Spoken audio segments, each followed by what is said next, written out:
Audio made possible by www.jackettomee.com.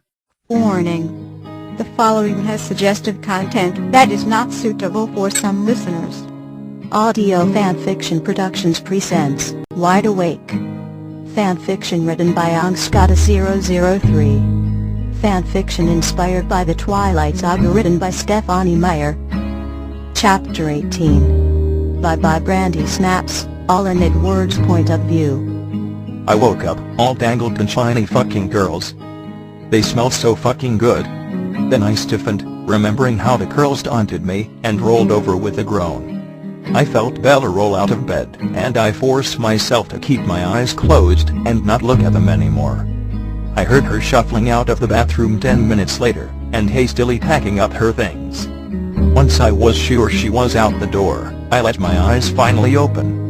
I pathetically sniffed her pillow one more time, before I rolled my eyes at myself and rolled out of bed. My day was fucking boring. There wasn't anything to do but sketch. And I spent my entire day sketching those shiny fucking girls. 3 pages of them in fact.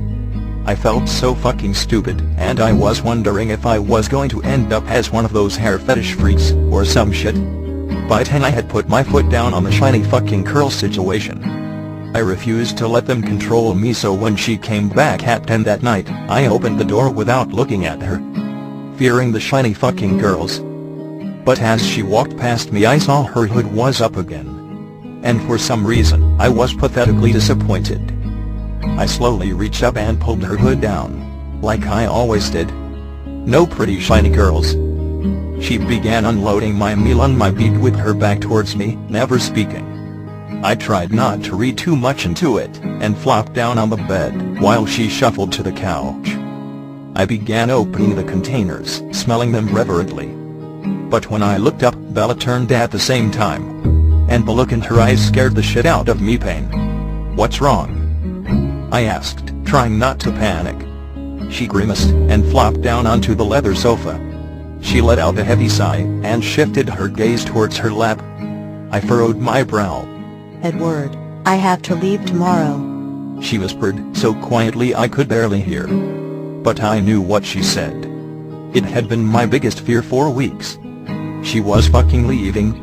Just like everyone else I ever fucking cared about. And after she fucking promised. "You fucking promised me." I growled, hurt and angry that the whole fucking routine was going away. I would never fucking sleep again. And my girl was gone. She grimaced, and met my gaze, and I was staring fucking daggers at her. "I have to testify in the trial. It's 12 days. She croaked, sounding on the verge of tears. My face softened with that sound. I fucking hated seeing my girl cry, even if she was leaving me. Then her words sunk in. "You'll be back?" I asked, eyeing her skeptically, and setting my fork down. She slowly nodded, holding my gaze for a few moments. I knew her better than to think she wanted to do this. Go and face that fucking monster. I frowned into my container of food, realizing that my girl would be gone for 12 fucking days. I'd be alone. And fucking tired. I covered the container up, not wanting to waste the little bit of time we had left with something stupid like fucking eating, and set it beside the bed, staring at my lap and feeling fucking tired. "I'm ready to go to bed now," I whispered, just needing to feel her next to me. I heard her get up and begin shuffling to the bathroom.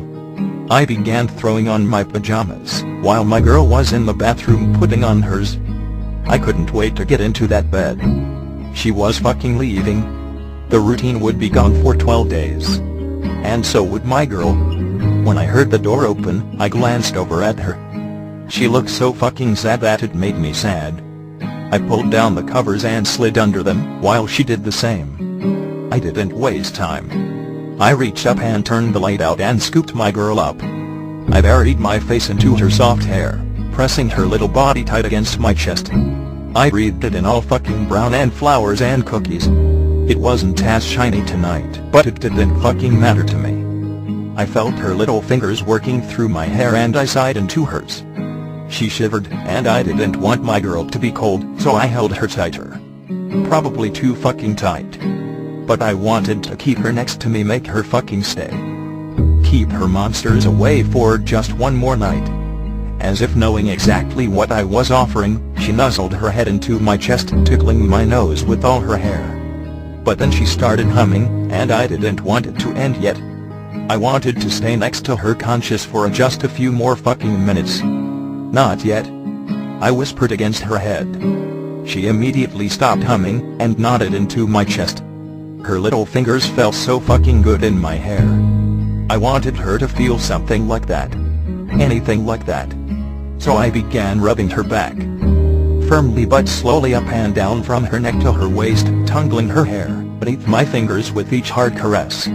She dangled her fingers further into my hair, and it made my eyes roll back into my head a little. I nuzzled further into hers. It was everywhere, all over my face. My nose pressing into her head, just trying to drink in as much as I possibly fucking could before it all went away. I kept rubbing her back. She seemed to like it. Without even thinking about it, I tilted my head slightly, and pressed a soft kiss to her scalp. I don't know why. I just wanted to show her more affection. I didn't even fucking think about it. It just felt natural. I felt her little head tilting up, so I moved mine back slightly. I was afraid I crossed a line with the soft head kiss. I didn't mean for it to be romantic or anything. I just needed to show her how I was feeling in that moment. Once I could see her face, I gazed into her big brown orbs. She had the strangest look on her face. It reminded me of Jazz when he finally worked up the balls to talk to Brandon. Determined. Then her little hand was sliding down my head and onto my neck. I furrowed my brows at her, wondering what the fuck was going on. Then she pulled her face up and put her lips on mine. I fucking froze. Everything froze. Her little soft warm lips were pressing against mine.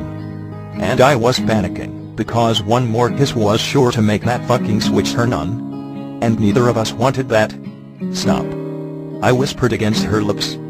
She would fucking stop, and I would be fine. I'd never bring it up again, and things could stay normal.